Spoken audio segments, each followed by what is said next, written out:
He's always a good time. This is the Onion News Network.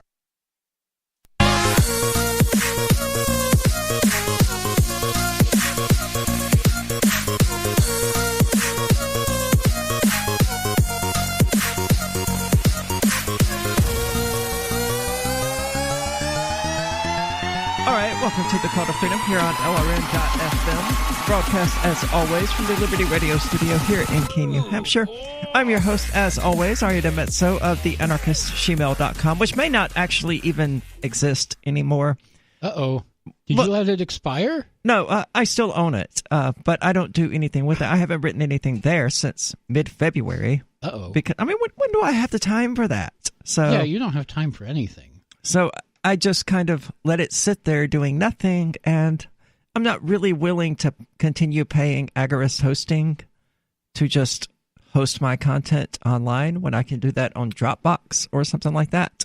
Yeah, makes sense. But at the moment, I believe the anarchistshemale.com is still up, and I'm joined in the studio today by Michael Hampton from BitcoinHistory.com. And I found a really interesting article this morning. I don't know how it was brought to my attention, but it was. Jurors thought that a gay man would enjoy prison, so they sentenced him to death. Say what? Yeah, so I've joked in the past about getting sent to prison and how I would enjoy it and things like that. It's obviously BS. Yeah, that doesn't even make any sense. No, I'm just making jokes when I say that. Nobody actually enjoys prison. Nobody likes being raped. Nobody likes being attacked. But Charles Rhines, a gay man, was convicted of murdering Donovan Schaefer in January of '93. The jurors at his trial in South Dakota were tasked with deciding whether he would serve life in prison without the possibility of parole or be sentenced to death. During deliberations, some jurors wondered if life in prison would be punishment at all, suggesting that years in a men's prison might not be a hardship for a man who is gay. Oh, come on. So the jurors sentenced him to death. It's actually the exact opposite. You know, the people who are openly gay in prison, they don't tend to survive long. Mm. Even though, yeah, there is a lot of gay rape in prison, being openly gay and liking that, according to most of the prison documentaries I've seen, is a really good way to just get the hell beaten out of you until you're dead. But Ryan's lawyers have filed a petition to the U.S. Supreme Court asking the justices to review his case, especially since the High Court has weighed in recently on racial discrimination in juries. But Ryan's case presents a new question. Should juries be able to discriminate against the LGBT community? Well, that's a good question. Should they? I think it's a silly question. Of course not. I don't think that someone be... Well, they sure did in this case. Yeah, they did. But I certainly don't think that when you're deciding the punishment of a person in this sort of system where there is a state and vengeance and all of that, I don't think that you should consider things like their sexual orientation when making that determination. Yeah, that does sound a bit unfair.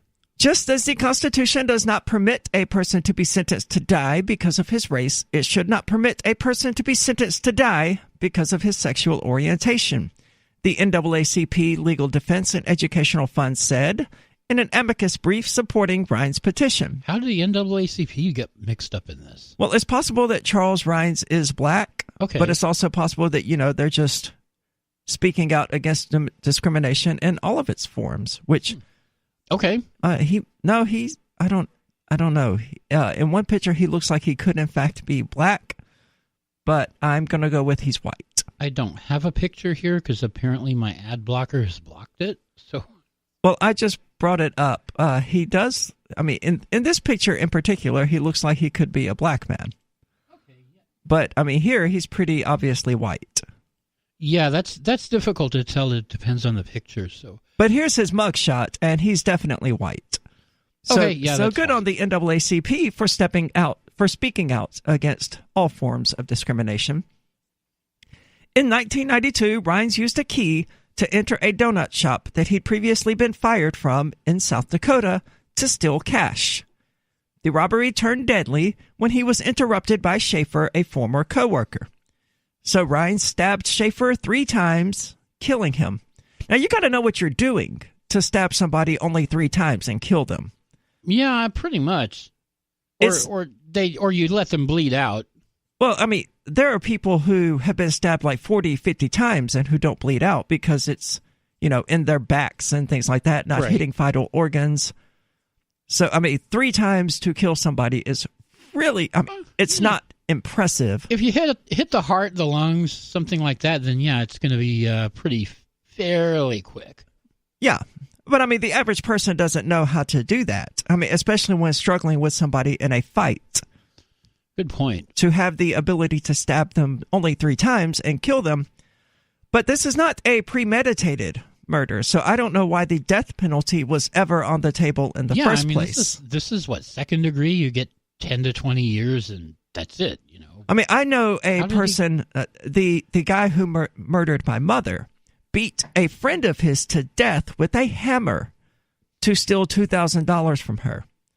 And he only served 10 years in prison. Didn't even serve 10 years. He was let out on parole about a year early. Right. In it, at the 1993 trial, the jurors sent the judge a note. In it, they said that in order to consider what life in prison without parole really meant, they needed to know what life in prison would be like for a gay man like Rhines.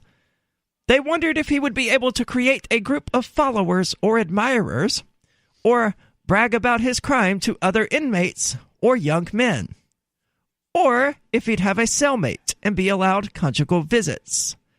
Now, the last one is sort of relevant, but the rest of it is completely stupid. Oh, well, if he's got a cellmate, then they seem to, and this is South Dakota in the early 90s, so it's not terribly surprising. This is a different era. This is your parents' era. But they seem to be operating on the assumption, which a lot of people have in the past, and some people still do, that a gay person is willing to sleep with anyone and everyone who happens to have an erection in their direction. Yeah, people used to believe that, and some people still do. They do. It's just so clear in this case that the jury was considering gay bias in their deliberations, says Sean Nolan, one of Ryan's attorneys, and the court ought to correct it. The Supreme Court has a mixed record on cases involving discrimination based on sexual orientation. In 2015, the court ruled in favor of same-sex couples who'd argued that marriage bans violate the Fourth Amendment, which guarantees equal protection under the law. That's a rabbit hole worth getting into at some point. Sure, if the state is going to rubber stamp people's marriages, then it shouldn't have the authority to, say, well, we're not approving this marriage, but we are approving that marriage. Right. The state should not be involved in that. But yeah, we shouldn't have the state involved in the marriages in the first place. But in 2018, the court ruled that a Colorado baker who refused to bake a wedding cake for a gay couple for religious reasons did not discriminate against the couple. That is not that's not what they ruled. That is not what the court case was about. And I would hope that MotherJones.com would be, more socially aware than that, or more politically aware. But that was not. Oh no, they are politically aware. They're just very left leaning. Well, that's absolute BS. What they're peddling right there. Yeah. The court did not rule that the Colorado baker did not discriminate against the couple. What they ruled was that the Colorado Civil Rights Commission discriminated against him on the basis of his religious beliefs, which they absolutely did. Anyone who reads their testimony and their questions to this guy and their criticism of him, it's blatantly obvious that, like the jury here, they were taking his religious beliefs into consideration and penalizing him for those beliefs. So they do not have a mixed record based on those two court cases. No, that's pretty consistent. The Supreme Court has dealt with racial bias in the death penalty before. In Buck v. Davis, a 2017 case, the court ruled a black inmate's death sentence after it was found. The court overruled, a black inmate's death sentence after it found that a Texas jury was told that black defendants are more dangerous than white ones. Why would anybody say something like that in a trial? In Texas, jurors can only sentence a defendant to death if they conclude that he will be a danger to society. Well, that's actually relatively restrained from Texas. I'm kind of surprised. This is Dakota Freedom. Don't go anywhere. We'll be back in just a moment with more of this discussion. Texas's death row is huge.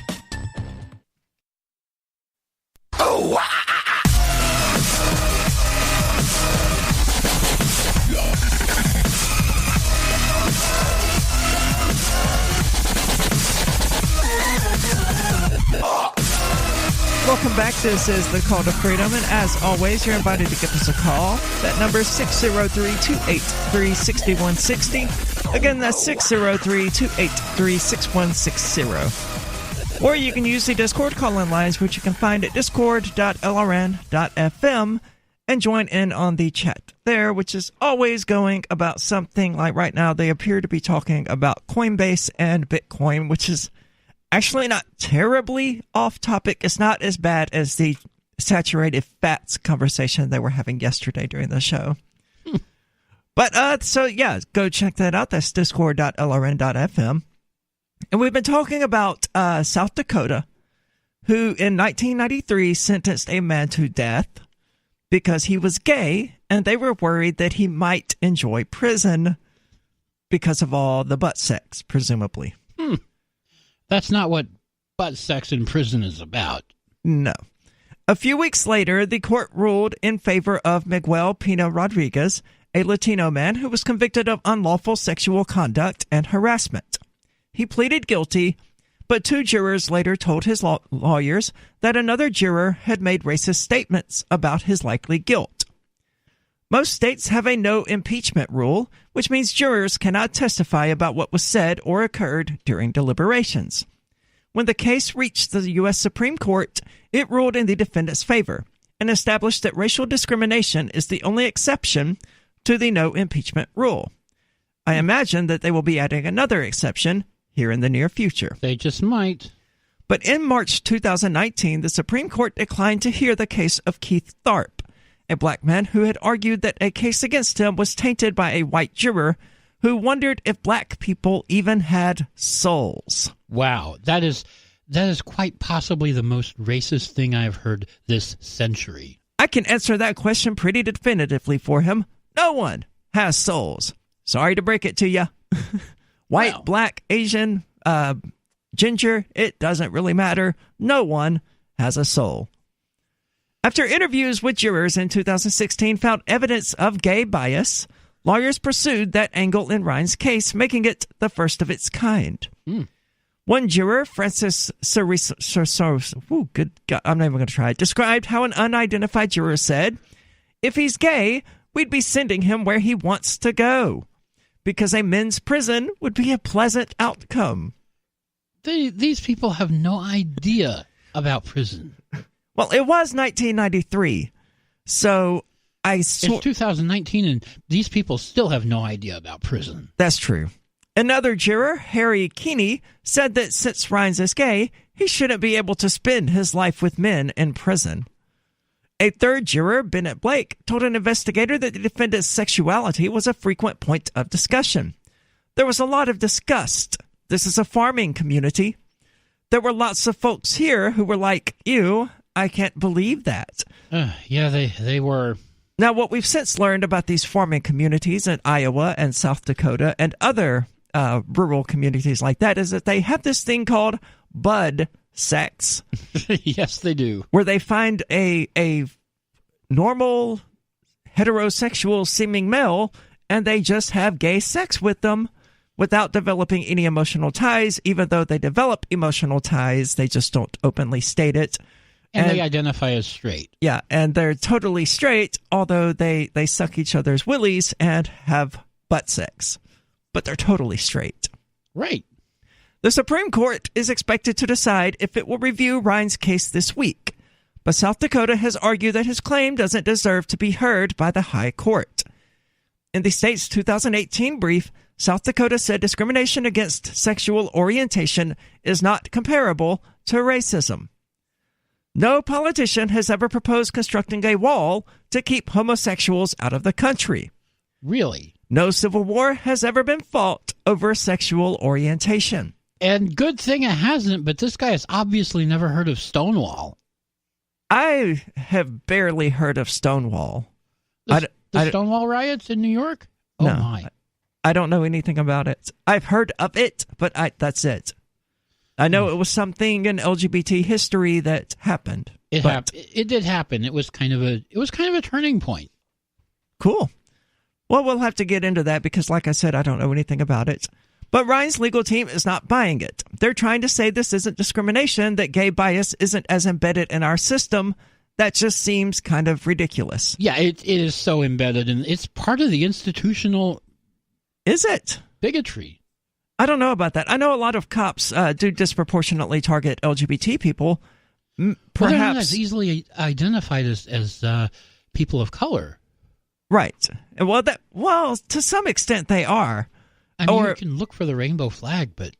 Or they end up, pulling people over, and it comes pretty... Yeah, I don't agree that it's endemic to the system, G. Vero, because it is hard to pinpoint a gay person and punish them disproportionately based on that. It's much easier to look at someone's skin color and go, oh, well, they're black. But you can't really do that with a gay person. You can do it with some gay people, to be clear. And you can do it when they put the little equal bumper sticker on the back of their car, too. Oh, not necessarily. I know some allies who, have that, and they're not gay. Of course, this is New Hampshire, so everyone is a little gay. That has been my experience. I don't think I have met a single completely straight cis person in all of my time. Well, I don't know. Ian might qualify. He might be the only one. But even Will Coley, who is a Muslim and is married, he's not gay or even bisexual, but he did DJ at LGBT clubs when he was younger. So that's sort of the whole vibe we have going on in New Hampshire. Okay, so fair enough. So I do know some straight cis people. Okay, yeah, someone is straight. But it's really rare. But I lost the initial train of thought that I was getting into. I mean, yeah, when cops see me, they know, oh, this person is not a straight cis person. Right. But they also leave me alone for the most part, even as I drive around on expired tags with no license and all this other stuff. And they know this, right? They know it. But they leave me alone because it's just not worth the fight to them, not over something stupid like that. Well, this is Keene, New Hampshire. This is not BFE, South Dakota, or New York City, or whatever. Yeah. So even if they hate trans people or things like, I mean, the people of Free Keene have a bit of a reputation. And although I'm not technically affiliated with Free Keene, they know what would happen. They don't mess with you, not because of your hair or your expired plates, but it's because of that bumper sticker on the back of your car. It is because of that LRN.FM bumper sticker. It is absolutely because of that. If that's not doing it, it's the Porkfest sticker. Yep. But the most recent time I was pulled over, it was actually like 4.5 months ago. And I had 2 drinks at a bar. I had just gotten off work. 2 drinks at a bar is not enough to even get me buzzed, so don't freak out, people. And I was driving home. I got pulled over because my driver's side brake light, it's a little twitchy. Sometimes it goes out, and I have to get out and pop it out and pop it back in. Right. And the cop, he overlooked everything else and basically just pleaded with me to please fix the brake light. He was like, look, man, just please take care of this. I was like, I will do that. You have my word, I will do that. And I did do it. And now they leave me alone. This is the Call to Freedom. We're going to get back into this gay discrimination in just a moment.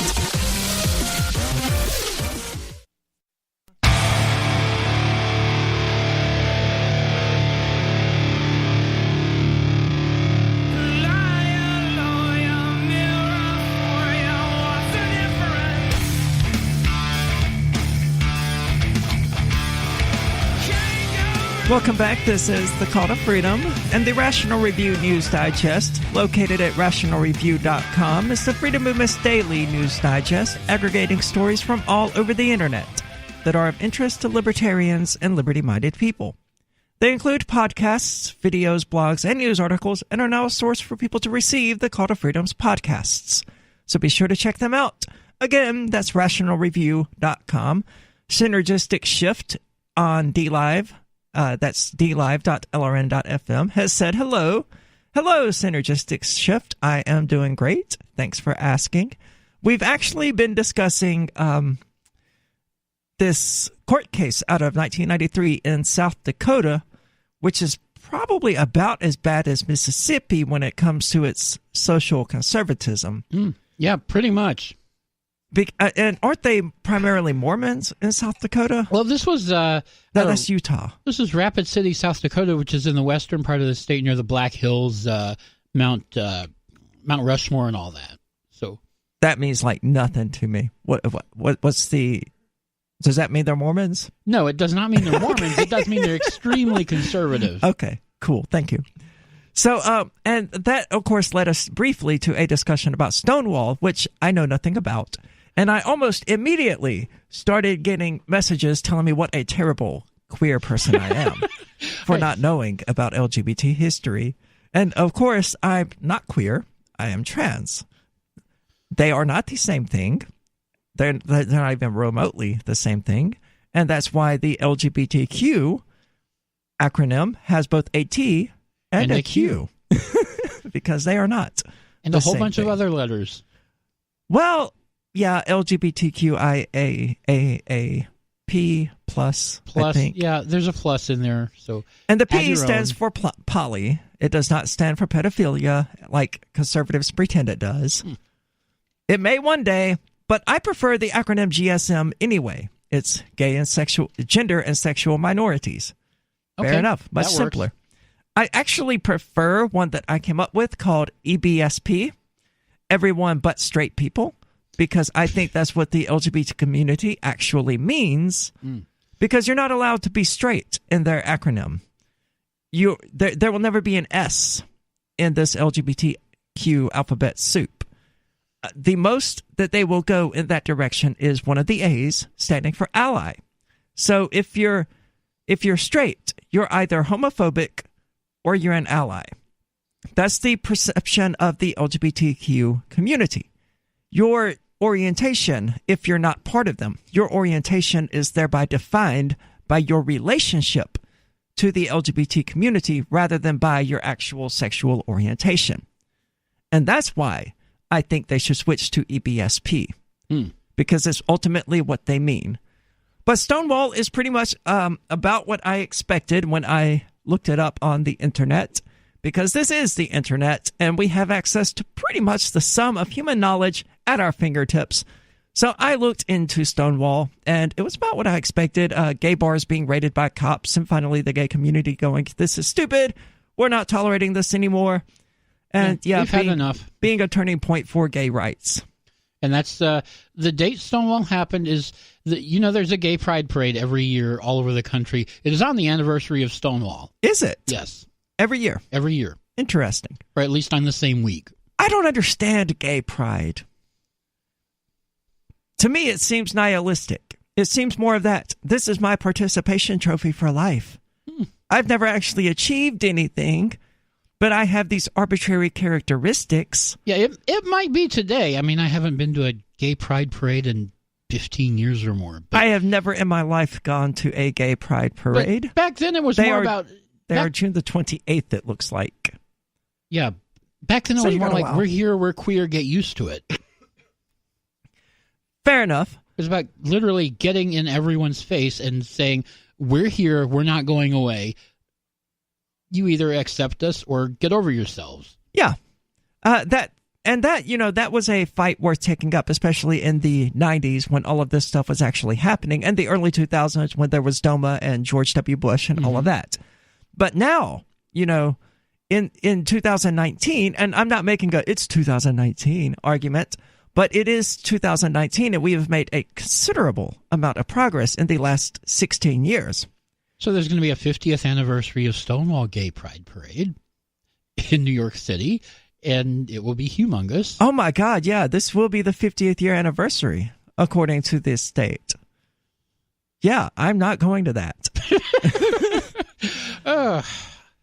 I'm not welcome at a lot of these events. In the same way that the pro-life women are not welcome at women's marches. Right.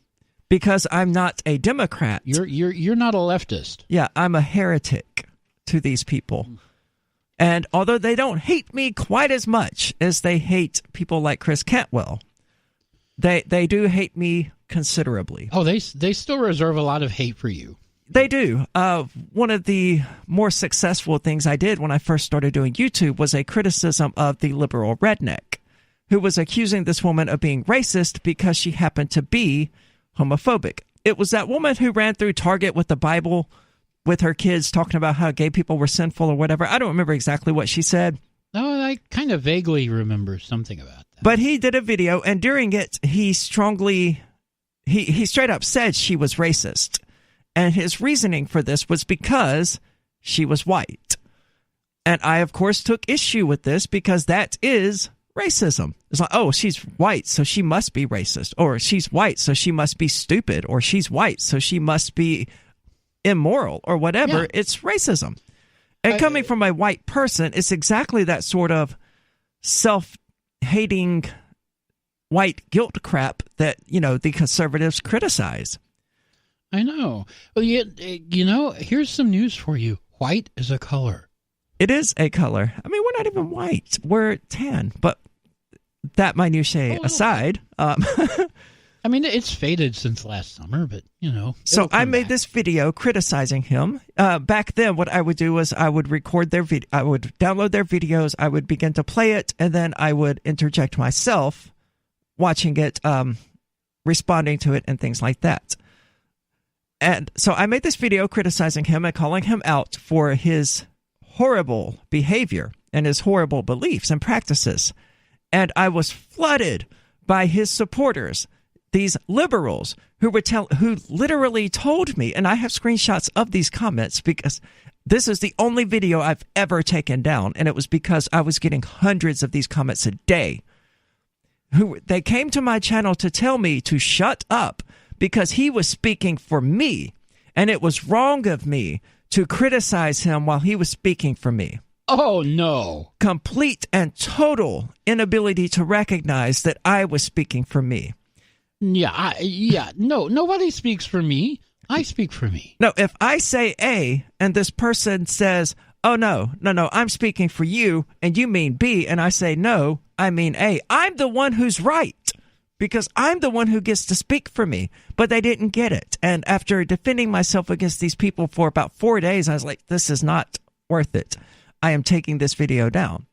And I did. And I will never take down another video. Now I just let the trolls go at it. Yeah, have fun. Ignore the comments. Yeah, that's exactly what I do. They're currently doing that to the Shemale versus Nazi video. Not nearly as successful as far as viewers and numbers go, but it reached a point where it had like 2 likes and 360-something downvotes. And people were pissed that I, an actual trans person, an actual quote-unquote victim of this woman marching through Target. It was about Target's trans bathroom policies. That's what the whole thing was about. Oh, right. So this pertained directly to me. But these liberals came in and downvoted my video into oblivion because they were so upset that I dared say something that fell out of their little, oh no, we have to demonize and hate these people. Yeah, you disagreed with them. Yeah, and that's the utmost heresy to them. It's all about that groupthink. If you're a square peg, they want you to fit into the round hole. And if you don't, they're going to attempt to shove you in. And if you still don't, they're going to discard you just like they do the conservatives. This is the Call to Freedom. Don't go anywhere. We're going to get further into Stonewall and this jury in just a moment.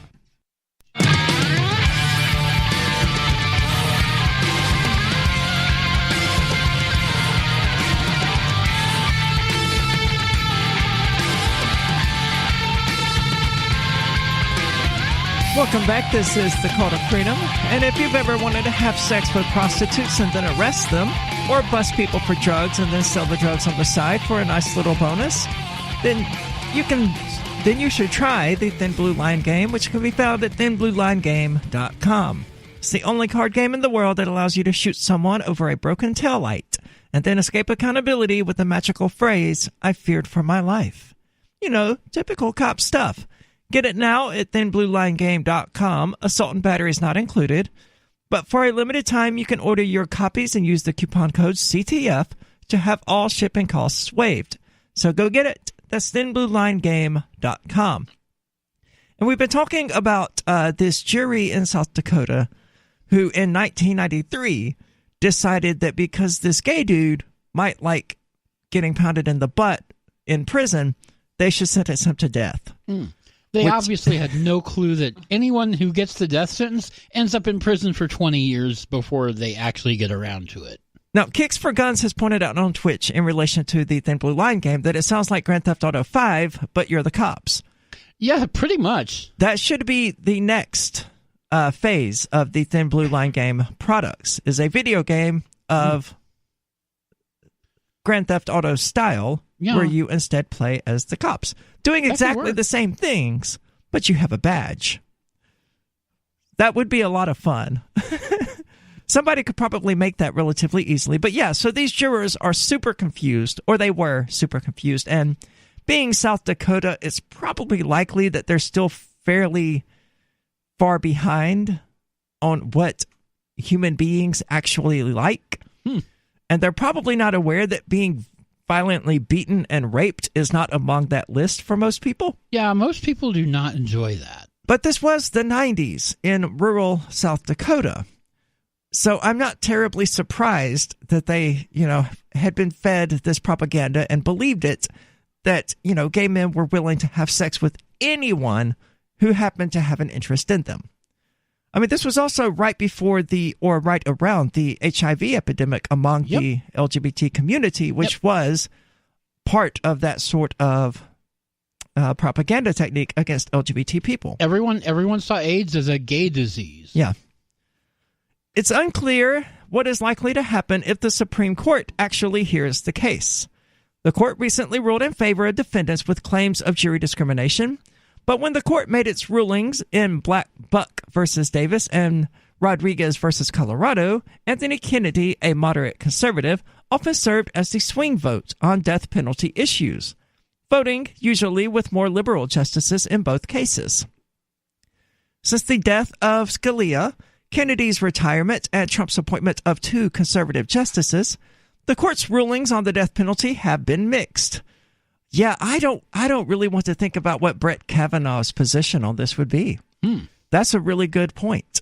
This is not the sort of Supreme Court ruling I would want to go before this particular Supreme Court. Well, that's just the timing was pretty terrible. This case has been. I first heard about this case 2-3 years ago when it was in the appeals court, and I had totally forgotten about it until today. In a 5-4 decision in February, the court ruled against Dominique Ray, an Alabama inmate who wanted to halt his execution because he could not have a Muslim cleric in the death chamber with him. So he was executed. Less than 2 months later, the court ruled in favor of Patrick Murphy, a white Texas death row inmate who sought a stay because he was not permitted to have a Buddhist spiritual advisor in the chamber. The majority's opinion stated that Ray brought his claim too late, but the cases were strikingly similar. Okay, that's a bit mixed record. Yeah, they are identical, except one person was black and a Muslim, and the other person was white and a Buddhist. It seems like the Supreme Court used this particular case as a method of discriminating against this black man while not doing so against the white man. That's what it sounds like. And then sort of threw darts at a wall until they found a moderately believable excuse for it. Oh, well, he didn't bring it up early enough. Well, he brought it early enough for it to reach the Supreme Court before he was put to death. So, I mean, what kind of time frame are we talking about here? Yeah, the artificial time frames that they put into court cases where you have to file your appeal within a certain time, or you give up your right to ever file an appeal. Do they do this regularly? This is for pretty much any criminal case. And this wasn't exactly an appeal, right? It was him wanting a stay of execution because they couldn't find a Muslim to be in the death chamber with him. I know. Which really shouldn't have been that difficult. Perhaps in Alabama. But even then, there are Muslim communities throughout the United States. I can't imagine they couldn't find an imam that would have been willing to do this. You could find an imam in Alabama if you look hard enough. Yeah, and I can't imagine it would have taken the state considerable amounts of resources or anything like that to just accede to the guy's request. Yeah, you could go get a phone book. Remember those? So Alabama resisting this in the first place is probably a symptom of that same discrimination, which is endemic against racial minorities in the United States. I don't know if I'm willing to say, like Mother Jones has, that there is endemic discrimination against LGBT people in the U.S. There certainly can be, and I guess it would depend on where you're at. There has been. I mean, that's where Stonewall came from. The discrimination was very open. Everyone did it. The government did it. The people, everybody. I mean, that's why Stonewall happened in the first place. But that was 50 years ago. That was 50 years ago. Things have changed, but have they changed enough? Well, it's a work in progress, I would say. The liberal position is certainly that things are not changing fast enough, and so they need to use force and violence to speed it up. Yeah, I'm not going to go for that. For them, they're not able to look at the significant strides we've made since Stonewall, evidently, because all they're doing is looking to the horizon of things that haven't been achieved yet. Yeah, and that's fine. It's just where I don't know that it's fine. Where I disagree with them is that they want to use the state to force these changes. Well, yeah, because they're not patient, right? To them, killing all of the people who are homophobic or whatever is an expedient solution to what they consider to be a problem. Yeah, that's a nice final solution. But these are the same... Nice. These are the same people who have argued with straight faces that gulags were... what was the word they used? Humanitarian? Nice, pleasant places to get a re-education. Like, people have actually said this, and they've written articles about it, how gulags were... It wasn't humanitarian, but it was something along those lines. It was... I even saw something along those lines in the New York Times. Yeah, it's not an uncommon position, and it's, it's sort of desensitizing people to the idea that, we're going to have gulags here in the United States. Romanticizing Soviet concentration camps where 20 million people died. I mean, come on. Well, to them, I don't know. Did 20 million people die in the gulags? I don't have the exact number, but I'm pretty sure it's... I thought it was more like 1.9 million, maybe 2 million. I think which is still a lot of people to be killed, to be clear. That's a lot of people for a state to murder for any reason whatsoever. We have the internet. I'll find the number. But yeah, the liberal position is certainly that, we need to use the state to achieve their social paradise. And part of that social paradise is things like LGBTQ equality, which looks a lot less like equality and a lot more like supremacy. Indeed. But Rines has the support of a number of civil rights groups and law professors, including the NAACP, I would like to point out again, so kudos to them on that. The history of discrimination against lesbian, gay, and bisexual people in nearly every aspect of life illustrates the need to safeguard against sexual orientation bias in our nation's judicial system. Yeah, it was about 1 million people who died in the gulags. Okay. Thank you, Packet Sniffer. I thought it was significantly lower than that. A lot of people died of starvation because of Stalin's policies. Right. Yeah, I must have been thinking of that number. Well, they killed a ton of people. Like, I think 25, 30 million in total. Mm-hmm. So not good. Let's not repeat that particular experiment. It's alarming, though, that, so many people do want to repeat it. You don't want to kill millions of people? You're a terrible trans person. That's what I've been told. Earlier today, in fact. Although I was actually told that earlier today because I didn't know what Stonewall was. But yeah, they want, even as we watch Venezuela collapse into a nightmarish hellhole where they are banning people from disagreeing with the government and from running against the entrenched power systems, and grocery store, and people are drinking water that's been run through sewage pipes, and grocery stores have no food, and all manner of other just terrible things. They don't have electricity. We have people in the United States here go, you know what? We should totally try this. Yeah. This seems like it would work. Kicks for Guns says the gulags were labor camps. There was certainly a labor aspect to it, a re-education aspect to it. They were pretty comprehensive as far as just, beating a person into obedience to the state, which, again, is what the liberals seem to want. This is the Call to Freedom. We'll be back in just a moment with more of this discussion.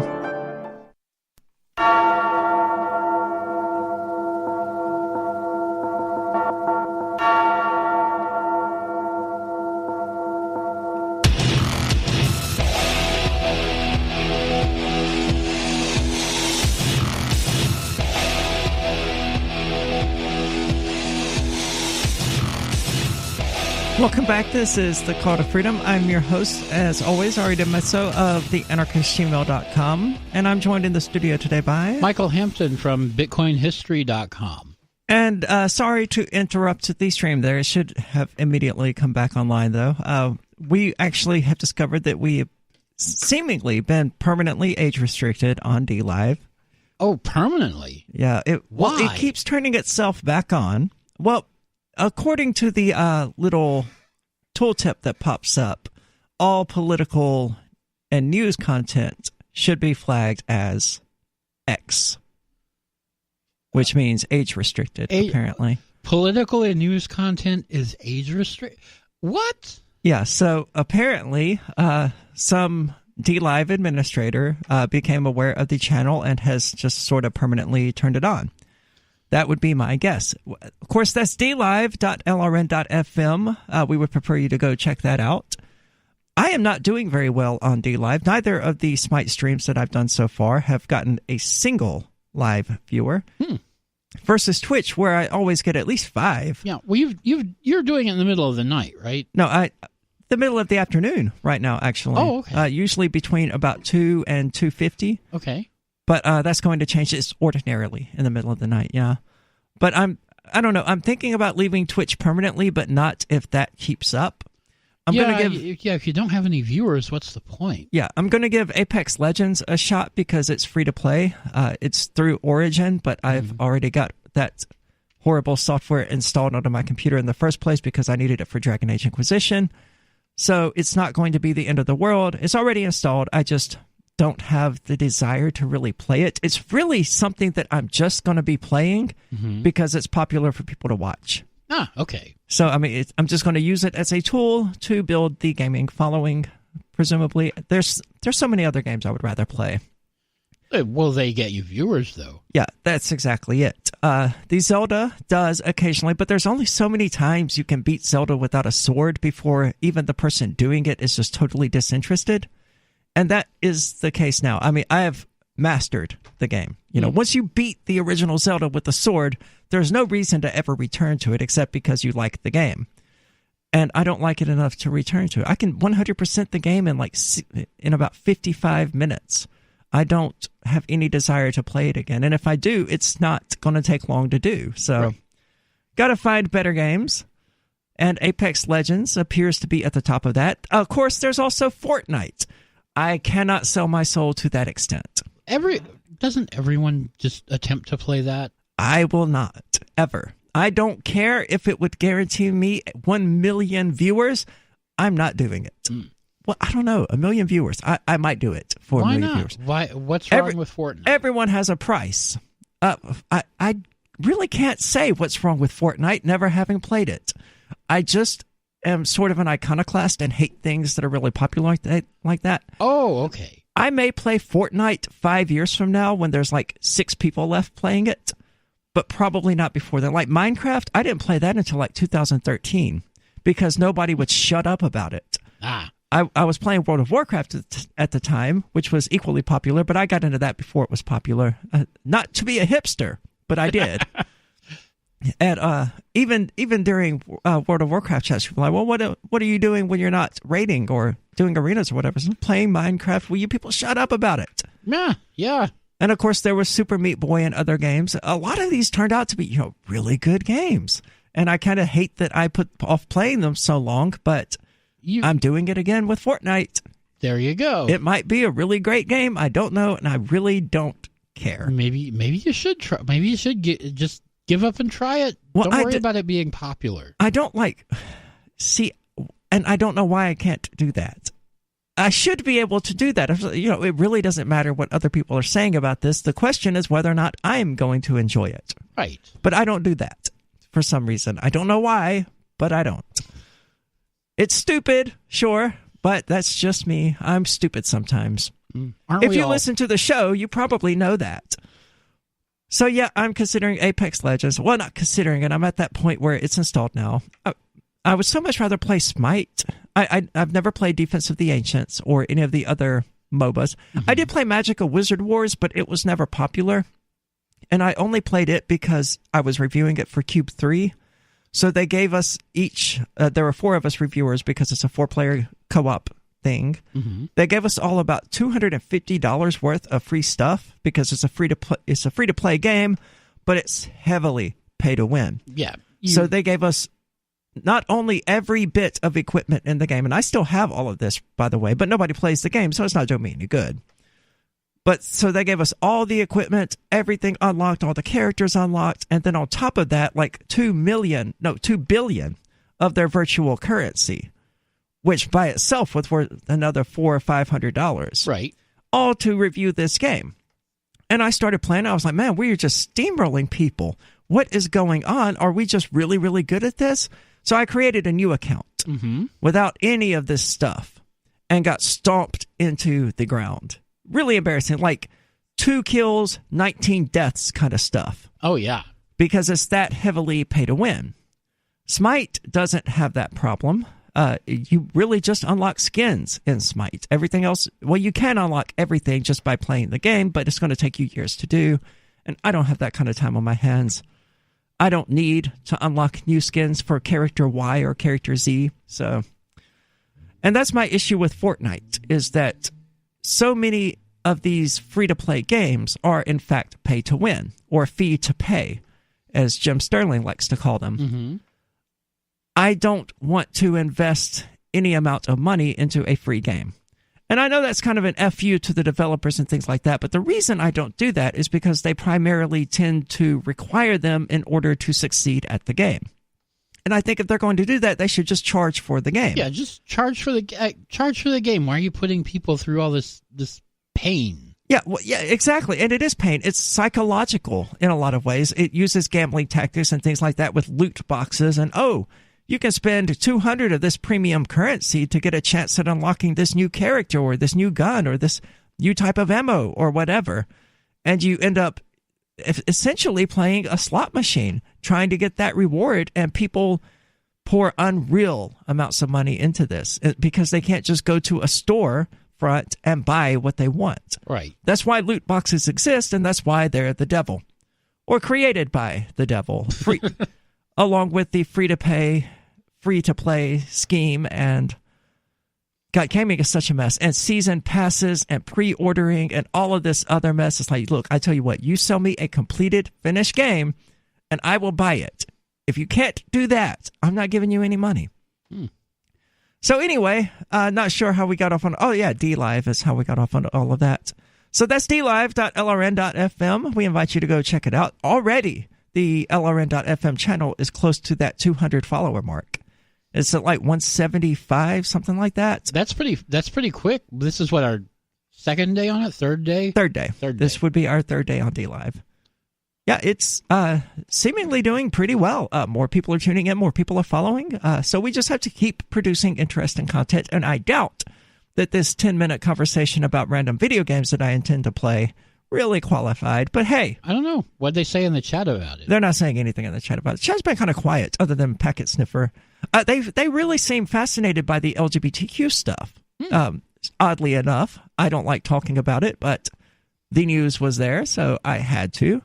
Mother Jones, of course, is peddling the narrative that the Supreme Court has decided that the Colorado baker didn't discriminate against this gay couple, and that's not at all what they decided. Right.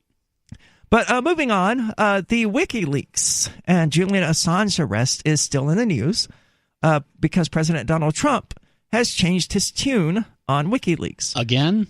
Yeah. Well, still would be how I would characterize it.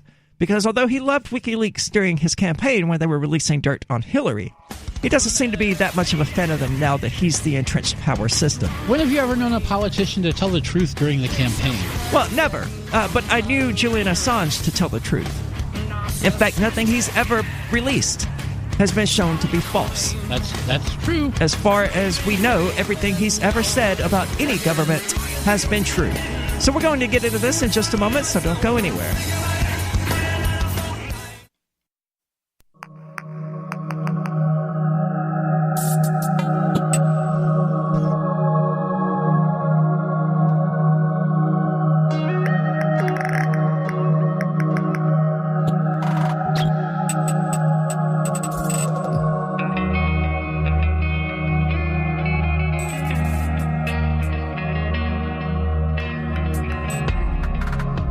Welcome back. This is the Call to Freedom, and as always, you're invited to give us a call. That number is 603-283-6160.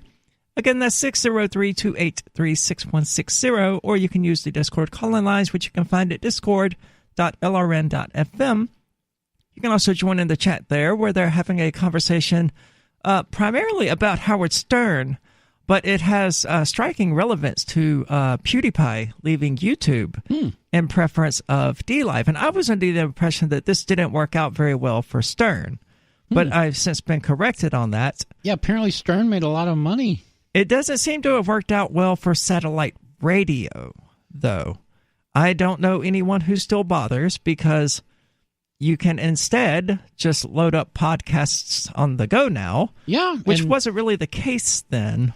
The other thing about satellite radio is that it got big about 10, 15 years ago, but at that time, you didn't have high-speed data all over the country.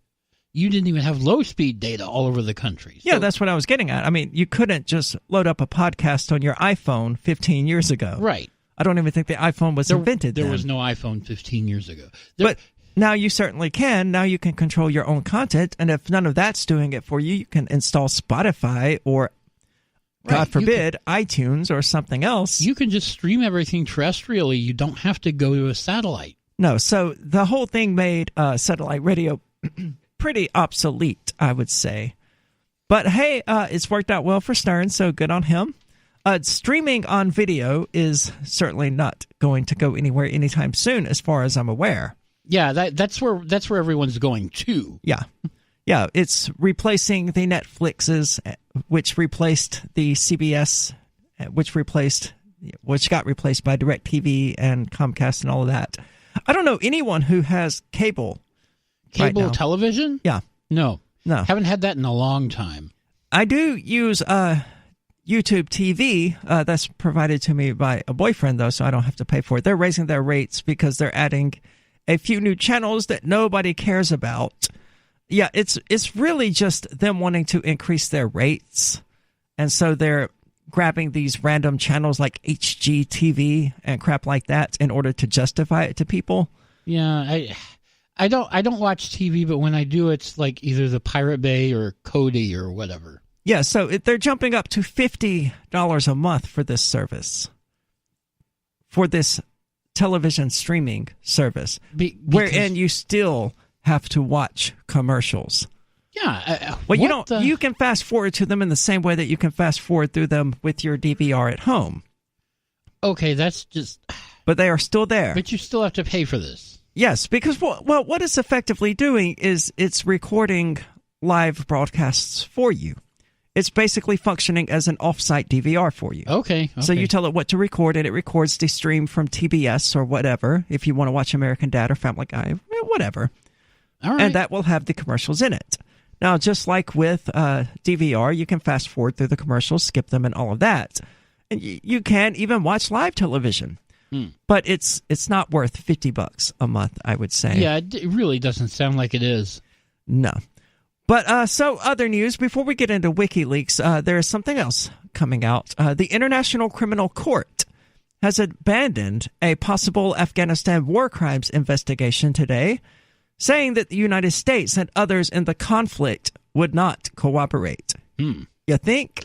Yeah, the U.S. is really not into this whole international criminal court thing. No, well, didn't we set it up following World War II?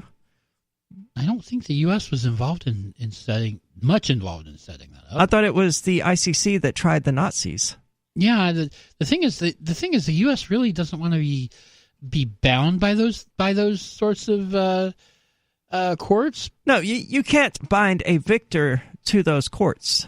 You can't try people for human rights violations until they have lost the war. Right. And at that point you can, and that's why the Japanese and the Germans consider this to be victor's justice, which was just, them using their victory in order to punish them. Pretty much. In a lot of ways was true, but they also did some really bad things that warranted trials, as far as states go, I suppose.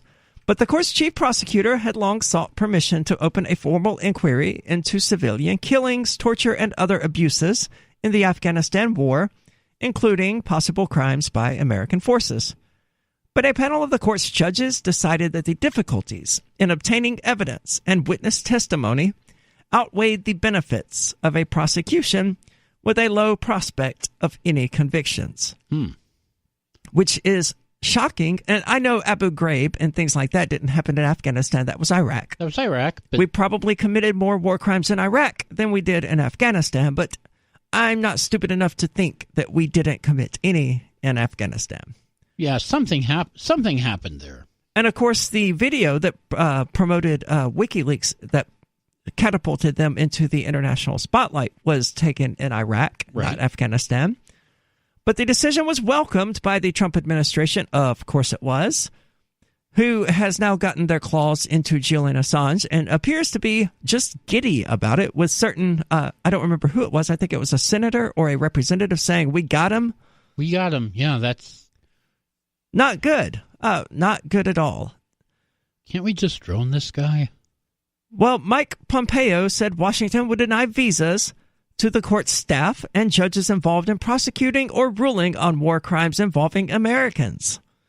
Last week, the State Department confirmed the United States visa of the court's chief prosecutor had been revoked. So they're basically they conducted an internal investigation, and they determined that the United States committed no wrongdoing. There's no need for you people to come here and do any sort of investigation on your own.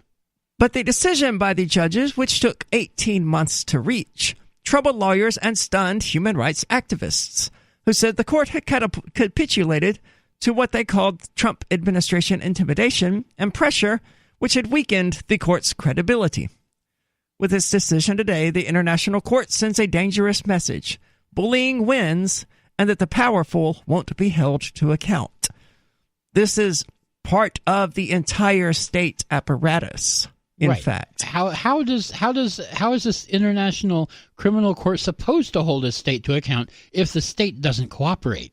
Well, I mean, if we were backing them, they could hold Kuwait responsible. They could hold Iraq responsible.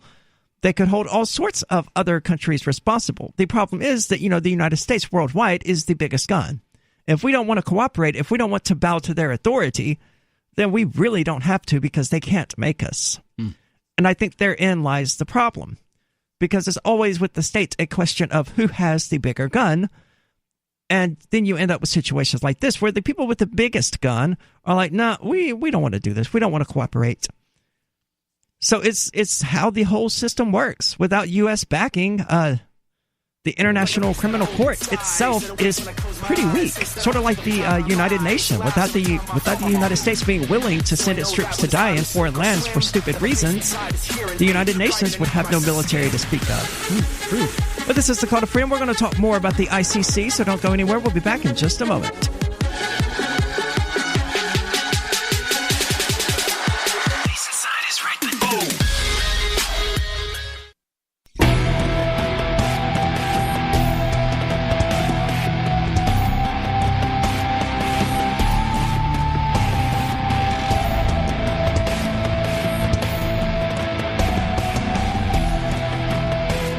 Welcome back. This is the Call to Freedom. I'd like to invite you to check out our social media platforms. You can find us on Twitter by using @CTF_LRN. You can find us on Facebook and Mastodon, both by using @Call to Freedom. And you can join our Discord server, which you can find at discord.lrn.fm. And we just got into a conversation about the International Criminal Court attempting to open up war crimes investigations in Afghanistan as committed by the United States. And apparently they encountered so much resistance to this from the United States that they've essentially abandoned their pursuit of the investigation. Yeah, they wanted to come to the U.S., and the U.S. denied them visas. While an attorney's office was considering their options, including a possible appeal of the judge's decision, the decision appears to dim any hopes of accountability for abuses committed in the Afghanistan conflict, including torture of detainees by CIA operatives at secret prisons known as black sites. Oh, yeah. I wonder to what extent... Oh, good. Trump is going to lift the ban on black site prisons. Oh, what? Yeah, coming to us also, well, this is several years old now. I don't know if it happened or not. But apparently he wanted to allow the CIA to reopen black site prisons. Oh, no. Apparently Barack Obama did shut them down, or they at least started outsourcing them to Pakistan and Saudi Arabia. Yeah, that's what you do when you can't do it at home. Yeah, that's why Guantanamo Bay is not on American soil. That's why it's in Cuba. And is still open, even though one of the chief promises of Barack Obama was to shut down Guantanamo Bay. Not only is it still open, but they are currently expanding it to make it freaking handicap accessible for the inmates who are handicapped. The inmate, yeah. So that's right. Being a quadriplegic will no longer keep you out of Gitmo. Yeah, being a quadriplegic terrorist will... Wait, what? Yeah. You shouldn't need a handicap-accessible prison for terrorists, right? Someone who is capable of terrorism and plotting terrorism and things like that is not likely to need handicap accessibility. Very unlikely, but the U.S. has this thing called the Americans with Disabilities Act that passed in like 92, I think, and so the government has had to make all kinds of crazy things wheelchair accessible. There was like the strangest example I've seen was an outhouse in the middle of the woods in North Carolina that was at least a mile away down a dirt trail that no wheelchair could ever possibly get across. This outhouse was completely wheelchair accessible, complete with ramp and the metal bars and everything. Out in the middle of nowhere. Yes. In a place that was not accessible. Because the natural environment was not accessible, but because this outhouse was built with federal funds, they had to make it accessible. That is government in a nutshell. It really is. That is the dumbest thing they could possibly do in that particular scenario. And yes, I took pictures of this because it was just so crazy. But, that's what government does. They remove all thought from the process. And I can't believe that. I can believe that, sadly. But Guantanamo Bay evidently was not required to meet that criteria and be handicap accessible. Until lately, apparently. Yeah, but now they're going to make it handicapped accessible, which is the exact opposite of closing it. It's as far away from closing it as you can get because they are literally building a new wing onto it. They're renovating it. Yeah, they are keeping this horrific facility open. Antifa Dog has asked, what is Ian doing? I don't know, working. Probably a pretty good answer. But they are keeping Guantanamo Bay opening, expanding it. And not only that, but Trump, in a 3-page draft order back in 2017, undid many of the restrictions on handling detainees that Obama put in place in response to policies of the Bush administration, which have been unfairly dumped on Bush because I think that was mostly a Cheney thing.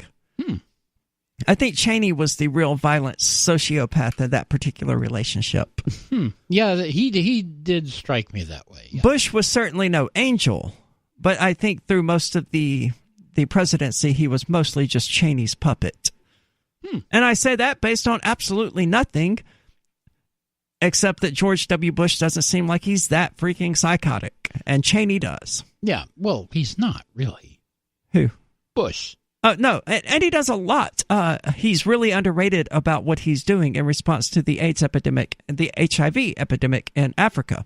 Like he regularly goes to Africa, makes donations, puts in volunteer work and all kinds of other things, and it all goes totally ignored by the mainstream media, who has just, since Bush's presidency, just demonized him relentlessly, or not mentioned him at all. Yeah, that's pretty much what they've done. I mean, and Obama is still in the news, of course. They cover anything he does.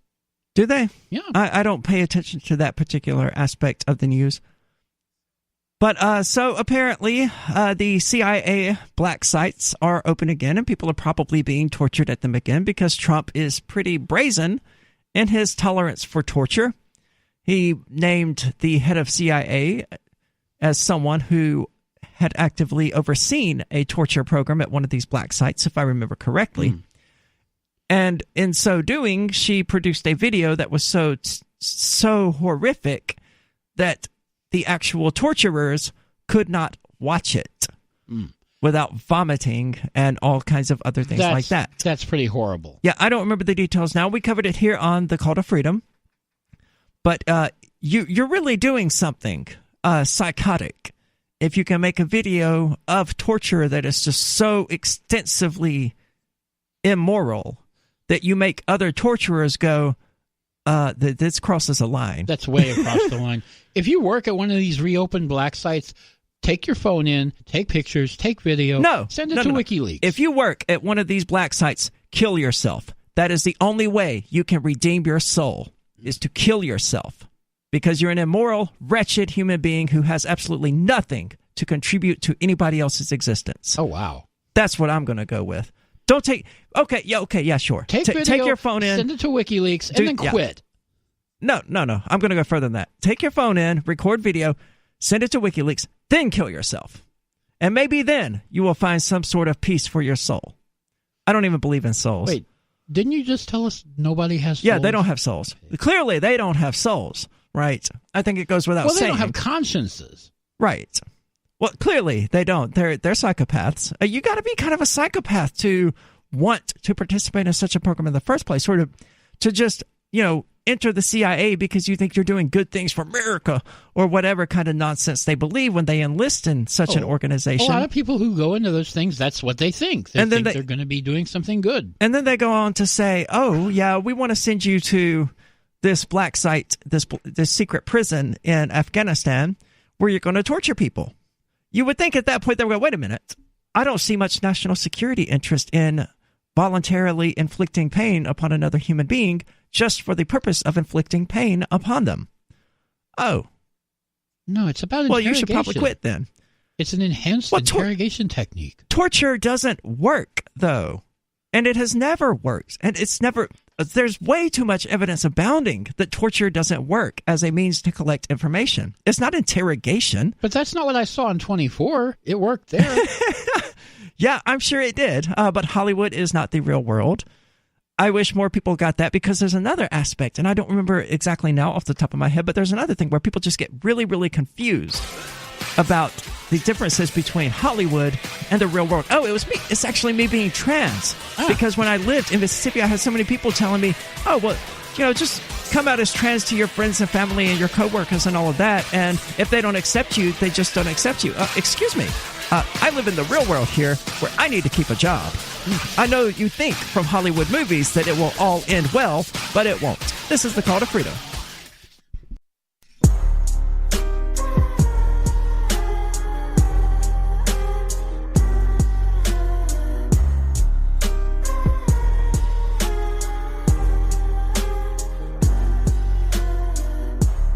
Welcome back. This is the Call to Freedom.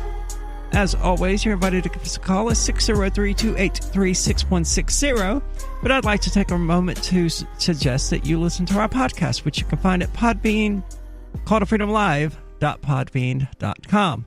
The archive goes back to about mid-February or early February, sometime around there, I'm not sure.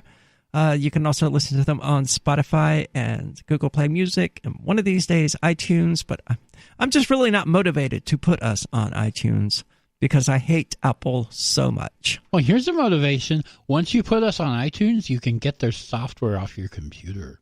That is true, because it's still sitting there on my computer. So I can actually remove it after that. That's true.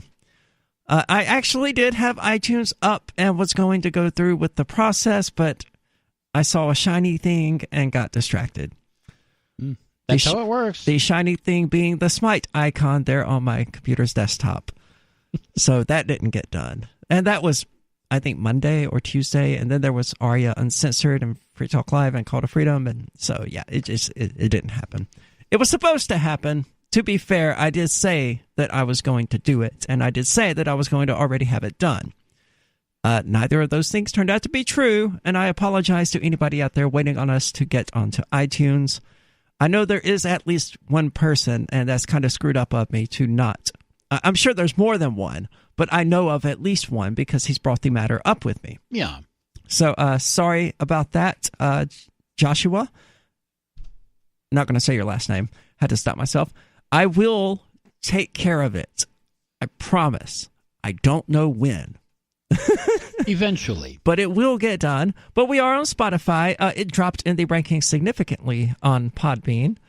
We were initially, like, earlier in the week, I think. It hasn't been that long ago that Spotify was responsible for like 24% of our listens, and now it's down to like 4%.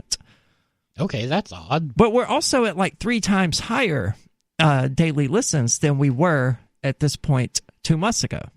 Okay, so maybe there are other listeners coming in from somewhere else. Yeah, it would seem to be the case. So again, that's calltofreedomlive.podbean.com, or if you use one of these podcast apps that aren't related to any particular service, you can use calltofreedomlive.podbean.com/feed.xml to have it automatically uploaded. It's also on Google Play Music and some other cool places, so be sure to check that out. We also occasionally clip interesting segments and upload them separately as podcasts, generally under a heading called Philosophical Rabbit Holes, which you can find at the top of the page. Right now, there's only 2. There's the rant that we ended up into a month and a half ago about Nietzsche or something like that. I haven't listened to it in a while. That was a philosophical rabbit hole. Yeah, so I don't remember what it was about. Yeah. And the second one happened to be about consensual sex with dogs. So if it's super entertaining and if it's just that way through the entire segment, I generally clip it and upload it separately. I actually take notes regularly about how I need to do this, but it comes back to that. Like, here's one from March the 11th from 420 to 429. I never clipped that. Here's another one for the 520 segment. I never clipped that. Oops. So I'm not good at I'm not good with follow-up, basically. I'm good at taking the note to do it, but I really need to just be able to hand these to someone and say, here, do this. And there's no one, because I'm the person that I hand them to and say, here, do this. And I go, I'm not listening to you. F you, I won't do what you tell me. So anyway, we've been talking about Julian Assange. Well, we started to, but we moved on to Trump because we wanted to cover that idiocy first, because it was related to WikiLeaks. But Julian Assange, of course, was arrested yesterday? Yeah, it was yesterday morning. Especially toward the end of the week, days really just start bleeding together for me. So he was arrested, carried off in shackles, screaming in a video that did not do him any favors. Yeah, they literally carried him bodily out of the embassy. Yeah, and I don't blame him. I would not have cooperated either. He knows that is the last time he's ever going to be any sort of a free man. But I would suggest that he probably wasn't really a free man in the last 7 years, but then it raises the point, yeah, but we're not either. We're just freer than he has been. Yeah, we have a few more choices open to us, but, we are able to leave the building, but for me, when I was in jail, that was the worst part, was knowing that I couldn't just get up and leave if I wanted to. That's a big deal to me. And that was the worst part. I could handle not communicating with people, not smoking as often as I would like, because I was I was a trustee, so I could smoke. Mm-hmm. Not as often as I would like because I couldn't get cigarettes. I couldn't just go to the store and buy a pack of cigarettes, right? Right. But so I couldn't smoke as I wanted, as often as I wanted. But I mean, even then, I couldn't just go, okay, I want to go do this thing now. And that's kind of the person I am. Like, oh, I want to go do this, so I'm going to go do it. And he's been stuck in that sort of situation for the last 7 years. Yeah, he's been stuck in that same room. So he's effectively been in a prison, I would argue, not of his own making, but one that he was restricted to and unable to leave for all intents and purposes. The only difference being that, well, yeah, people with guns were keeping him there. So I'm not sure what the real difference is.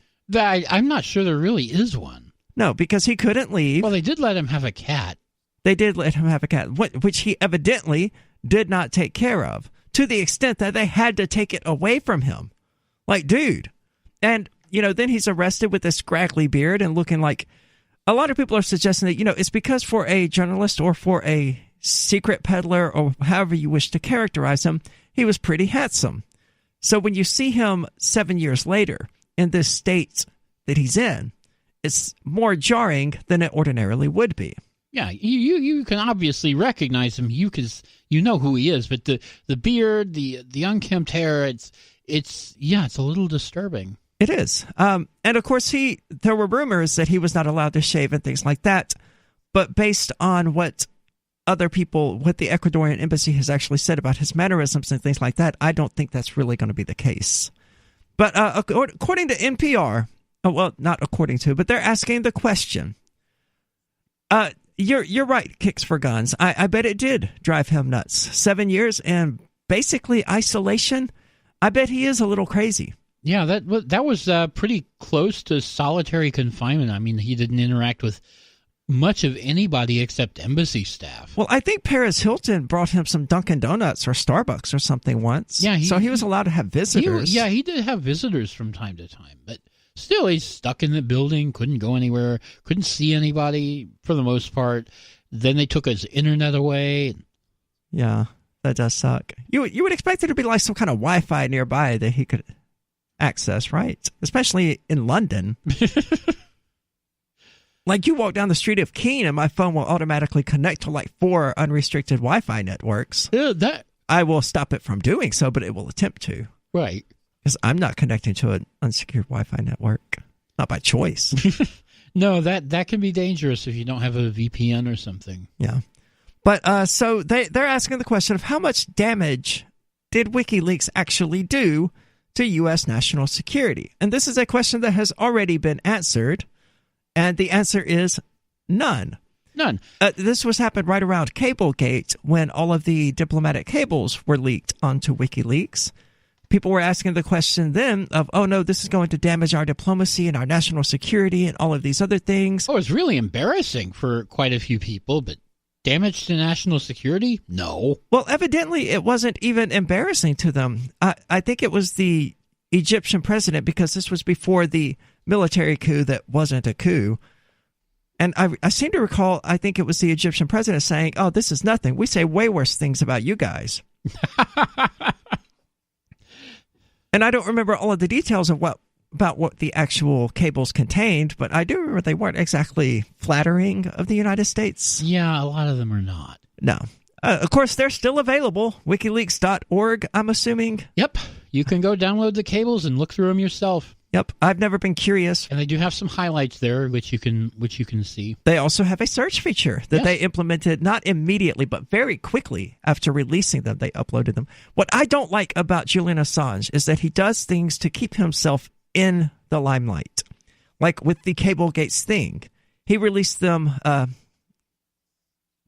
incrementally instead of all at once. So he basically withheld information from the world and from the American public, information that he felt they needed to have, but that he wanted to hold on to. And release on his schedule to get him Yeah, he's been accused of being a narcissist, and that he does kind of seem to be that way. Yeah, and I recognize his sacrifice and things like that, and that he has done great things for anti-government advocates such as ourselves, but I don't think that he's on the moral high ground as he wants to be. And it's because of those attention-whoring aspects that characterize part of his personality. Right. Well, this is the Call to Freedom. We're going to answer the question, how much damage to the United States has WikiLeaks actually done, when we get back here in a moment.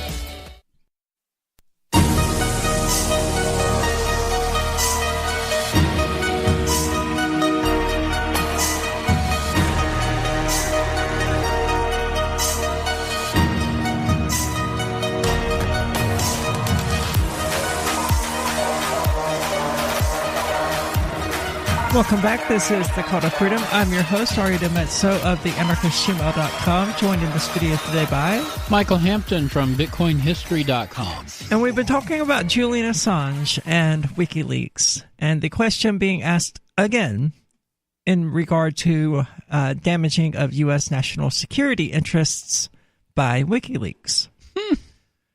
And according to NPR, to its supporters, the WikiLeaks disclosures have revealed a wealth of information that the U.S. government wanted to keep hidden, particularly in the wars in Iraq and Afghanistan. Now, that's not to its supporters. That's a fact. Yeah, that happened. Yeah. This included abuses by the military in a video that showed a U.S. helicopter attack in Iraq on suspected militants, which turned out to be unarmed civilians and journalists.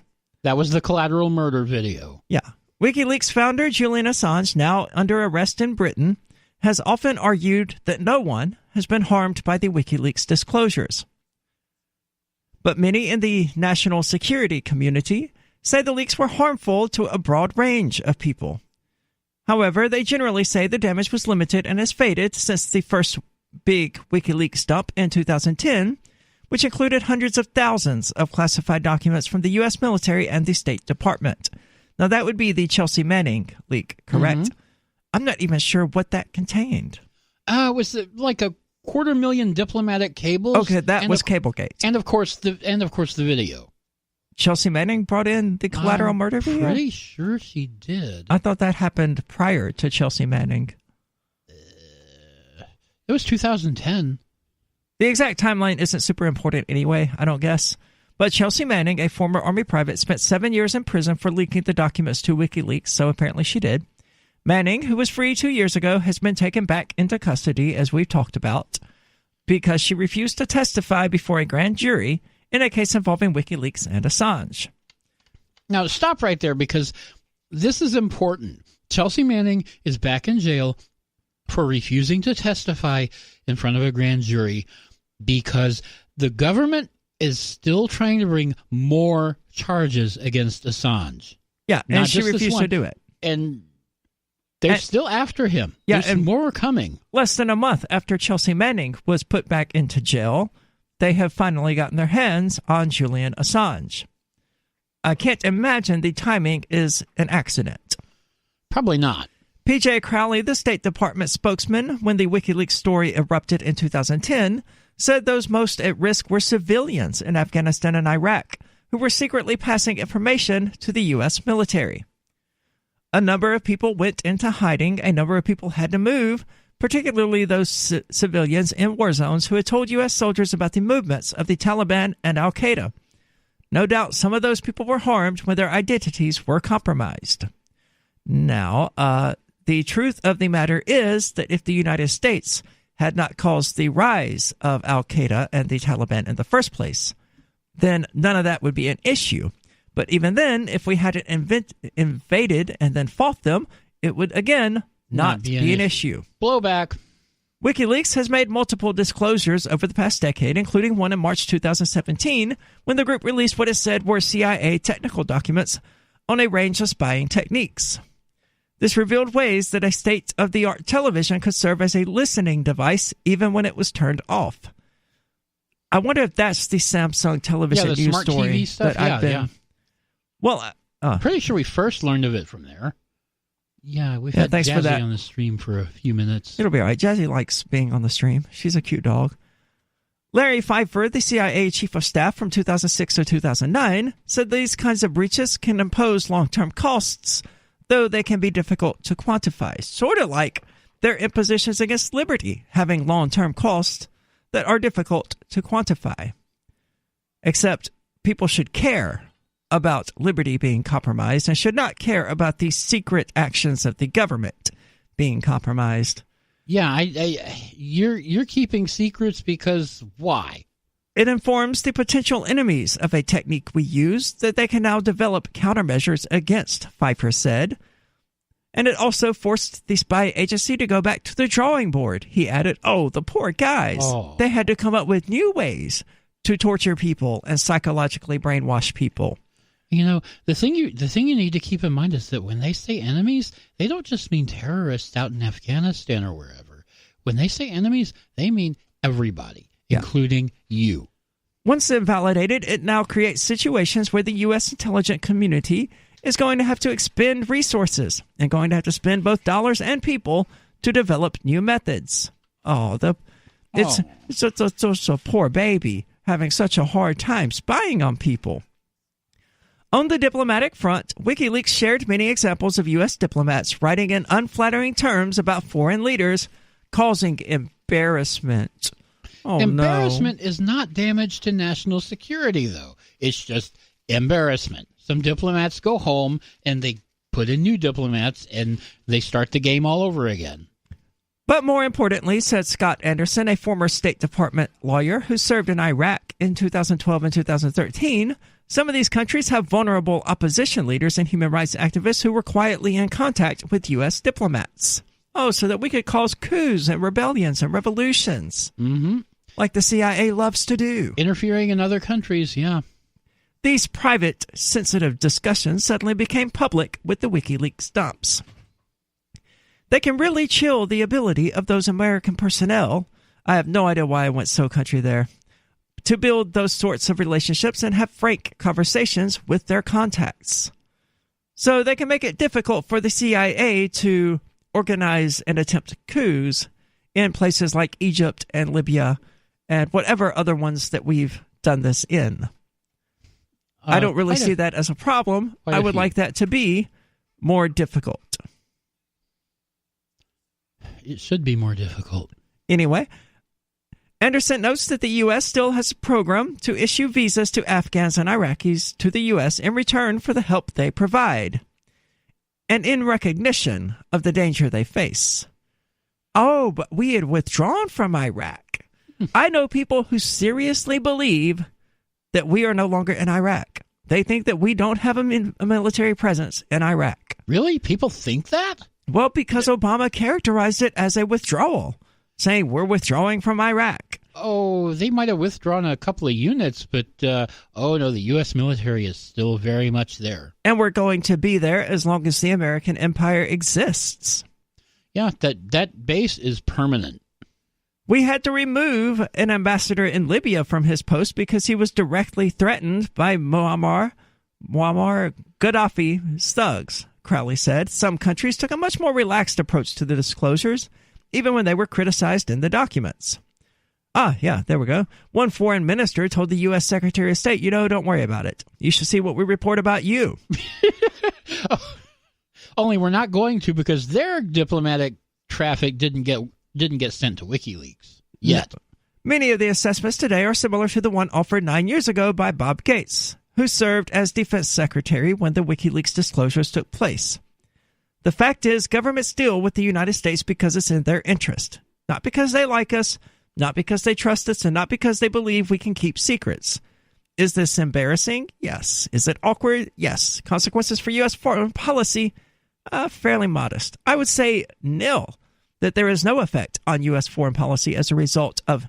I don't think that WikiLeaks overall has achieved anything other than letting us know, other than stirring up anti-government sentiment in the United States that perhaps would not have been there on its own. Well, that's useful in and of itself. It is. It's extremely useful for people to have that. And as I understand it, there's a new documentary by Marines that is either coming out or is out or something like that aims at the same sort of things. Like, hey, this is what your military is actually getting up to over here. So that's a good thing. I would like more anti-government sentiment in the United States. Yeah, stop paying for these wars. But as far as damage to national security, because NPR just completely stops the article right there. That's the end of it. That's all they had to say. Well, that sounds like the middle of the story. Where's the rest of it? There was no damage to national security interests by WikiLeaks whatsoever. And I think that should be obvious from anyone that they're focusing on Cablegate here and not anything else. This is the Call to Freedom.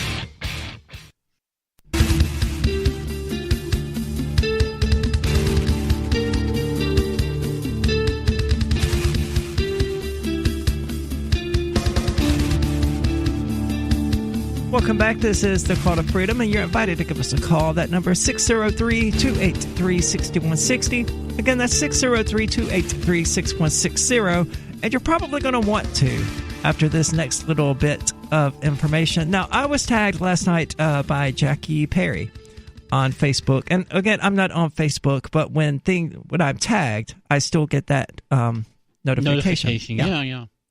Not a fan of that, but okay. So I popped in to see what it was, because if she's tagging me, it's got to be something that actually pertains to me. Mm-hmm. And it turned out to be Chris Cantwell, the crying Nazi, announcing his hiatus, with her saying something like, oh, the babies can't deal with the trauma of being beaten by Aria, which, if you haven't seen it, That was called Shimo versus Nazi. It's on my YouTube channel. It's going to be there forever, it would seem, even though it's called Shimo versus Nazi. And it ends with Chris Cantwell getting butthurt and storming out. An undisputed victory for yours truly, I would say. Totally unrelated, I think, to his hiatus. It is funny that it's like less than a month later, Chris Cantwell goes on a hiatus. It's probably one of many things.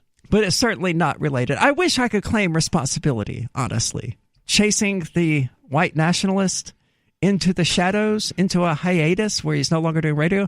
I wish I could claim responsibility for that, but I can't. So he did this thing where he posted, I haven't even read the original post, and now he's amended that with a new post about how the reports of his death have been greatly exaggerated, and this is extremely fascinating, and it's got to be covered. What reports of his death? None. Egoism, I would imagine. Okay. But earlier this is directly from the mouth of Chris Cantwell. Earlier this week, I published what amounted to a sick call, notifying my audience and supporters that I would have to take some time away from the spotlight. I left things vague intentionally because historically I have made the mistake of sharing too many details of my personal life with the public. And this has not improved matters for anyone involved. Thus the title, Learning My Lesson. People who follow me on social media, they generally have no idea what's going on in my personal life. And those who listen to the show generally have no idea what's going on. That's intentional, I would think. I would think most people would have that sort of mentality, but evidently not. Yeah, I put very little of my personal life on social media. Sadly, vague booking gives rise to the rumor mill under the best of circumstances. Since we are wise, okay, and look, I'm not going to edit this. It would probably be a good idea to, but this, I disagree. But since we are wise to the ways of the Jew, and roughly half of all online personas claiming to be white nationalists are merely Jews in disguise, we do not operate under the best of circumstances. The first is insanity, I would say, believing in groups and collectivism, and that his ability to communicate the existence of a group means the group has a real physical existence. That would qualify as insanity. I'm doing a video on that. It's taking time to put together. But non-existent egg? Yes. The second one is just flat out stupid. Half of online personas claiming to be Nazis are actually Jews in disguise. Yeah, that doesn't even make sense. Yeah, it's stupid. So depending on who you speak to, I may have committed suicide, tried to set the record for the world's most tragic meth binge, or otherwise given up on my race and nation. None of these are the case. Oh my. Indeed, the story is far less interesting. I'm bent out of shape over abroad after a 5-year string of romantic, legal, and other tragedies in my life. So he had his heart broken. Oh no. Well, that does suck. I mean, sympathy for that alone, disregarding the fact that he is a Nazi. It does. I just have to wonder who would get involved with him. I mean, you I'm Google his name. I'm sure there are Nazi chicks out there. Google his name and then run the other direction. Nazi women. Yeah. Okay. I'm sure there are plenty of white nationalist women out there. I don't think I've ever seen one. Or heard of one. Well, I mean, we haven't heard of many white nationalists in general, right?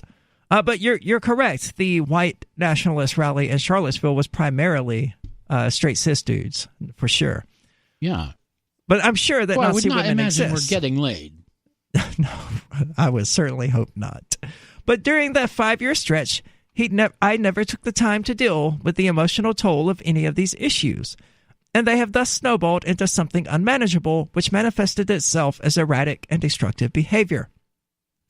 The most recent romantic problem became the proverbial straw that broke the camel's back, as I was hundreds of miles from home, sleeping on an air mattress in a house belonging to someone I had never met previously.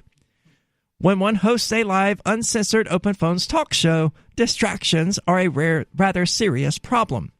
In order to avoid tainting the quality of my production, I took some time off and sacrificed quantity instead. Okay. Meanwhile, he was trying to launch a new show, so I don't know how much truth there is in any of this. Wasn't he trying to do a different show at that point? He seemed to have been trying to rebrand himself and to get away from the radical agenda thing. Mm-hmm. But it didn't appear to have been successful. He was trying to be less obviously Nazi. That said, I have for some time been reflecting on my future and that of the radical agenda. Regular listeners will mention that I have been in the process of writing a lengthy piece titled The Beginning and End of the Radical Agenda. This was to be the subject of a talk I would give at some stops along the outlaw conservative kickoff tour, but instead I made my way home to mend a broken heart. My legal problems and even the threats of violence and threats I've been subjected to. You poor guy. Maybe it's from all those threats you make against other people and all that violence you advocate against other people. Those who live by the sword die by the sword. But no, none of that is his fault, of course. It's the result of malicious Jewish perfidy, and I was able to take them in stride as predictable consequences of fighting for a noble purpose in a corrupt and decadent world. He's got away with words. I like the way he writes. I'll admit that. Yeah, he's a pretty good writer. It's too bad he's writing stupid crap. No, the consequences that you faced are a result of living by the sword. I was likewise willing to suffer considerable social consequences, secure in the knowledge that those whom I fight alongside were upright and decent folk who could be counted on. Who could be counted on to fight onward to victory, even should I meet my demise during the struggle. Okay, let's get one thing clear. If you're a white nationalist, you're probably not an upright and decent folk. No, and it reminds me, and what he just said, that he's got this cause now that he's willing to die for, it stands as such stark contrast to the video that Ian shared with me of Chris Cantwell on Free Talk Live, where he said that he was actually looking for something to die for when he found libertarianism. Oh my. And instead, he found something to live for. And it seems that over time, he drifted right back to looking for something to die for rather than to live for. Well, dying is easier. That's very true. Dying is easier. And we're going to get back into the crying Nazi because we know him personally, sort of. And I've got more thoughts about him dying. We'll be back in a moment.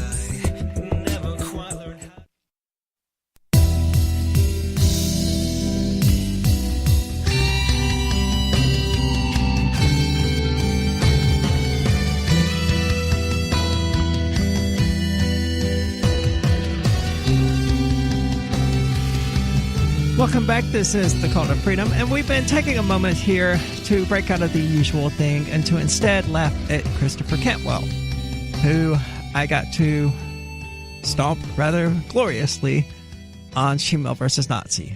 It was great. I loved it so very much. I'm not happy with some of what I said, and I knew when I said the egg thing how it was going to be taken, but I don't really care. Small-minded people aren't going to grasp large-minded concepts. So that's true. There are some people that think that black hole picture was fake. No comment. So anyway, he has announced a hiatus, and apparently some people started throwing around rumors or whatever, so he has corrected some of the assumptions that people have made. And he is also pointing out some of the incorrect assumptions he has made, such as, I was clearly mistaken as to the quality of the people I have surrounded myself with, and this has caused me to question everything. I have seen more cowardice, dishonesty, inconsistency, and disloyalty in this cause I have sacrificed so much for than I ever saw with the libertarians who, whatever their faults, can usually claim ignorance in good faith. That's a pretty revealing statement, I think. Because, it reminds me of the Arab Andy troll group and how they repeatedly just sort of demolished their own Discord server. And my statement about living by the sword, it's not my statement, but my repeating that statement. You know, if you surround yourself with trash, what you get is trash. So, and he seems to be awakening to this reality. such as when he goes on to say, my romantic troubles are as much a reflection of this as they are of my own personal shortcomings. If what I am doing is causing me to attract heartless women and to generally be surrounded by terrible people, then I must be doing something very wrong myself. If this is the case, then I cannot in good faith continue encouraging others to follow the same course through my media production. I must change course and do what I can to bring others down a more prosperous path. Chris, I got to tell you, as someone who loves you and cares about you, what you need is some mushrooms. Mushrooms. Oops, Okay. I didn't mean to hang up on whoever that was calling us. I hit the wrong button, I think. No, it just keeps happening. Oh, yeah. Thanks, Michael. Yeah, so Chris, what you need, really, dude, it is some mushrooms to get you into that right mindset of self-reflection so that you can actually pursue these demons that are haunting you. That is what these drugs are for. That is what these chemicals exist to do. And they are very, very good at it. I left off where I was because I started talking about psychedelic, which is always one of my favorite subjects. But, yeah. So he must change course and do what he can to bring others down a more prosperous path. And this is, you are like a prime candidate to sit around a campfire, eat some mushrooms, and learn your humanity anew. That's what you need to do. That's your prosperous path right there. Eat a bunch of mushrooms. Now, will this work for all white nationalists or just Chris Cantwell? Probably. They might have to do some personal work themselves before they're ready to engage in an experience like that. Because you do have to do quite a bit of work. They're not a shortcut to enlightenment or anything like that, as a lot of people make them out to be. Okay. But yeah, when you start going through this sort of self-reflective period and you're like, oh, I have made a ton of mistakes and I need to address this, I need to fix these things, that's when you eat your mushrooms. That's when you figure it out. You can very quickly identify exactly what the problem has been and deal with it accordingly. But he goes on to say that the Jews would make this out to be quite simple. I have repeatedly been contacted by them and their Gentile dupes about opportunities to get out of white nationalism with their assistance. Yeah, probably. Such programs have even been subsidized by the federal government in the past. Tempting indeed. I could redeem my reputation. I don't know about that, dude. That is a steep mountain to climb. Yeah, that would be a lot of work. You are known as the crying Nazi. When the Southern Poverty Law Center ran the story about your hiatus, that is what they called you. That is what Vice calls you. That is what Salon calls you. That is how everybody who doesn't already agrees with you knows you as. That's going to be tough to get out from under, man. I don't know if it's even going to be possible. You may just be stuck with that the rest of your life, whether you renounce Nazism or not. It's going to be a lot of work. I could redeem my reputation, regain access to the financial system, and again, I don't see that happening. I don't see PayPal letting you back. I don't see any of these companies. I don't see Twitch and YouTube opening their arms to you because you're like, oh, guys, I'm not a Nazi anymore. Man, you got a long road to go. You do. I could receive a regular paycheck instead of anxiously checking my mailbox and my crypto wallets each day, wondering if I'd make it through the month. Possibly, but again, I don't know what the law is, but I imagine there aren't too many people keen on hiring you. Sadly, this is impossible since, contrary to popular opinion, my integrity means a great deal to me. It is a simple fact that IQ disparities exist between racial groups. That these disparities, that's all we can do is groan. That these disparities are genetic in origin and explain non-white social problems better than hate and privilege like the Jew insists. Oh, come on. Yeah, I know. But what do you even say to this? Like, okay, I get that you believe that, but I think it's stupid. And I really don't care what numbers you have to support your belief in these groups because you're wrong about the existence of these groups. You should feel bad. These collectivist categories that you're talking about aren't real things. I cannot say otherwise because I cannot live a lie. It is a simple fact that Jews dominate media and finance, and by extension our government, and that they use this dominance to their ethnic advantage at the expense of others. Oh, my head. I cannot say otherwise because I am not a liar. Yeah, I know. It is a simple fact that civilization is the product of white men. That is not a simple fact. That's not even kind of true. There is no history whatsoever that suggests that society or culture is the product of white men. Yeah, maybe parts of it. Yeah, sure, but it's not created by white men. Its genesis was not in white people. And that hostility towards us, which the Jew has created in popular culture, is a hostility towards civilization itself. I cannot say otherwise because I'm not a fraud. No, but you are a quack. And that's why you're allowed to say that. These and other such racist facts are vital for policymakers to understand and take into consideration as they plot the course of our society. See, and there's the problem. Well, he knows they what he can't direct the course of society. No amount of information that you give these people is going to allow them to direct the course of society. It's a flawed premise from the start. How could you ever have been a libertarian without knowing that? Without knowing that this small group of parasitic elites called the state cannot adequately and sufficiently plot the course of a society? The central planning doesn't work. How could he ever have been a libertarian without knowing that? Maybe he wasn't. Well, he was. I mean, well, he talked the talk. He talked like he knew what he was saying, and like he believed it. And if it's true that he can't misrepresent himself because he's not a fraud and he's not a liar, then he absolutely was at one point a libertarian. No, I didn't know of him or ever speak to him until like around the time he was making that transition from libertarian to racist. So I don't know. He cannot say otherwise that the course of society needs to be plotted by the state, apparently, because he cares about the future.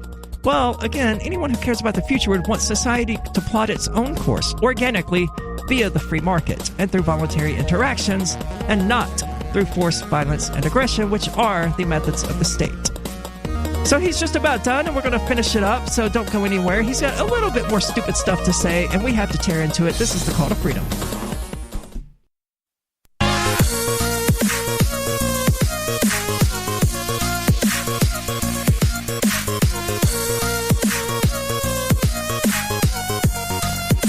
Welcome back. This is the Call to Freedom, and maybe you listen regularly to the show and have been wondering how you can help and show your support.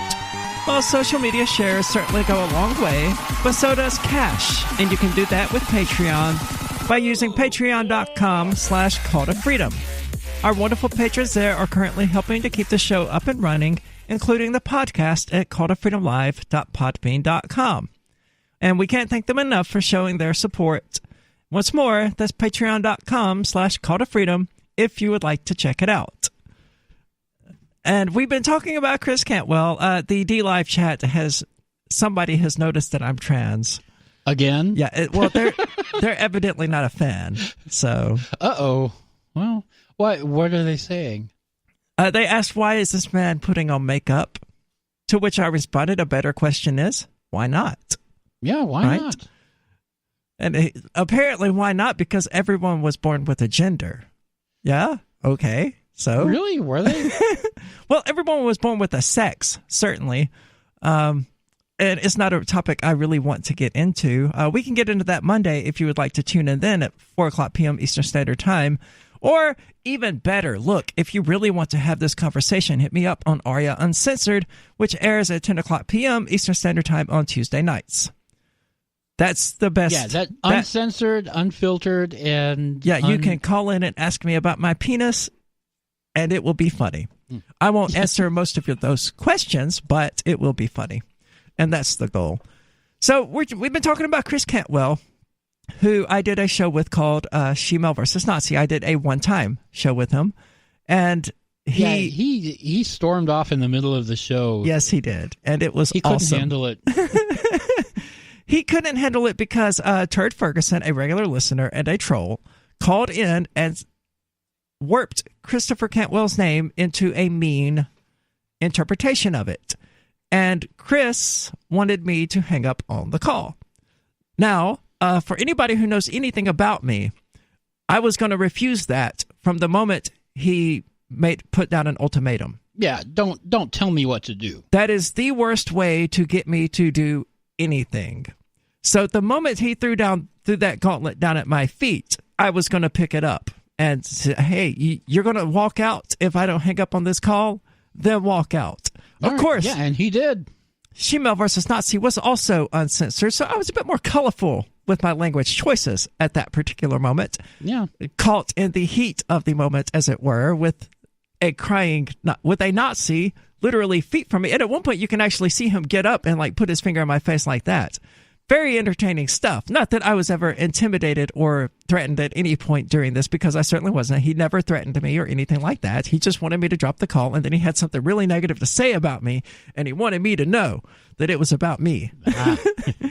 But it was really great. The clip of him storming out and the call has been put up on freekeen.com for those who want to just watch that part, because it's really entertaining. Mm-hmm. And that, it would seem, may have been his last public appearance before this hiatus, which would love for me to take responsibility for, but honestly, I can't. I'm certainly not the chick who broke his heart. Actually, technically, I think I may have been.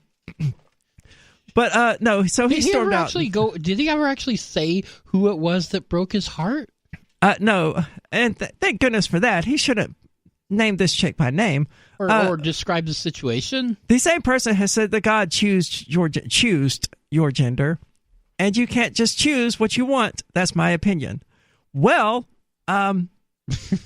first of all, there isn't a God, so your move. Now, so I take this time off to myself, writes Cantwell, rather than indulging in vices as liars have suggested. I am trying to answer questions such as the following. How does one acknowledge and act on these realities and not descend into this toxic pit of antisocial misery? Wait, you were already in a toxic pit of antisocial misery. Not prior to his transition to Nazism. As I understand it, he had a pretty decent social life. Oh, yeah, before that, yeah. Yeah. How does one create the necessary distance between himself and a maniac who shoots up a house of worship while fighting for truly innocent men like James Fields? Now, I am glad. I am glad to see his characterization of this of the New Zealand shooter as a maniac who shot up a house of worship. That's legitimately a good thing to say. Mm-hmm. How does one? And then he loses it again. It's almost like listening to a schizophrenic person or a little elf sitting on his shoulder whispering, you need to say this good thing, and his old personality just keep shining through. Yeah. Because his immediate next question is, how does one fight an enemy so ruthless and dishonorable as the Jew without losing his own humanity? How does one oppose such a terrible foe without making it impossible for the men at his side to raise families? I mean, see, he makes a really good statement about a maniac, because he was a maniac who shot up a house of worship and murdered a lot of people. And he wants to create necessary distance between his ideology and that, which is going to be really hard. That's really hard because, they're very close. Yeah, and he's been banned from Gab for saying that people needed to be executed. You have to really go over the edge to get banned from Gab. I am on Gab. I have posted once there, and I have never again opened the website. I really just joined it because Christopher Cantwell got banned, and it was funny, especially right after Shemale versus Nazi. To see him banned and have me joining, it was great. I loved it. Without these answers, we are going to fail at whatever we attempt.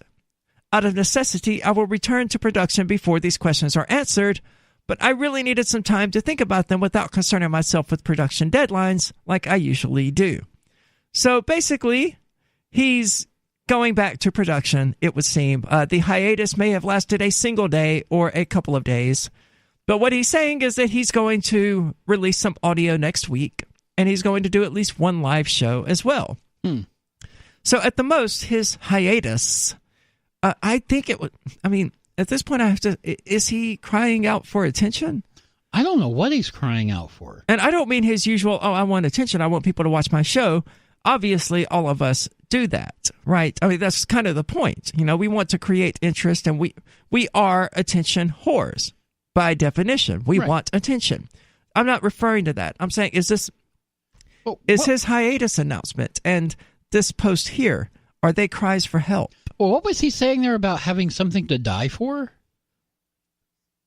Well, he didn't. Well, that was years ago. Or was that our statement? That was years ago when he was on Free Talk Live. No, he said it, and Ian clipped him saying it. It's about a minute-long clip where he was talking about the Liberty Movement and how he was, at the lowest point. He was at rock bottom, and he was looking for something to die for, so he could just die, I guess. And instead, he found the Liberty Movement, and the way he characterizes it is, and instead, I found something to live for. And then I think in the last segment, you said that it looks like he's going back to finding something to die for. Yes, he said, well, he did characterize it as something like that, like, if I'm going to be killed for this, I still want us to be victorious or whatever. So he's looking at white nationalism as something worth dying for. Oh, good. While he viewed libertarianism as something worth living for. Now, I've been, guy on dlive.lrn.fm, have you heard me at any point in any of this stream say that I'm a chick? I don't think you have. And I don't think anybody is ever going to find any video of me where I say I'm a female. I don't think I've ever done that. What's the other word you use for yourself? I call myself a she-male. And his objection seems to be that I'm a man who thinks I'm a girl, which is the same objection that people like Dunker make. It's just so assumed that I think I'm something I'm not. I know exactly what I am, and it does not bother me one bit. If it bothers you, I would suggest that you take some mushrooms and reflect on that, in the same way that I'm suggesting that Chris Cantwell take some mushrooms and reflect on things that he's been doing. So that's what's going on. Razorboy has asked, do we think that Cantwell could redeem himself and re-enter the Liberty Movement? Possibly? Yeah. I mean, we would welcome him back, not as a prodigal son or anything so dramatic, but anyone who embraces the ideas of non-aggression and love and peace is welcome within a libertarian community. It's the rejection of those principles that causes the problem. So if he were to genuinely, denounce these principles, Razorboy, I don't think very many people would have a problem with welcoming, maybe not welcoming, but accepting him back. Right. Even if they don't fully forgive him, I think a lot of people would say, okay, well, I'm glad he's changed, and I'm glad he's back now to not being a psychotic lunatic saying that we need to kill people. Well, this has been the Call to Freedom. Don't go anywhere, though, because Free Talk Live is coming up next.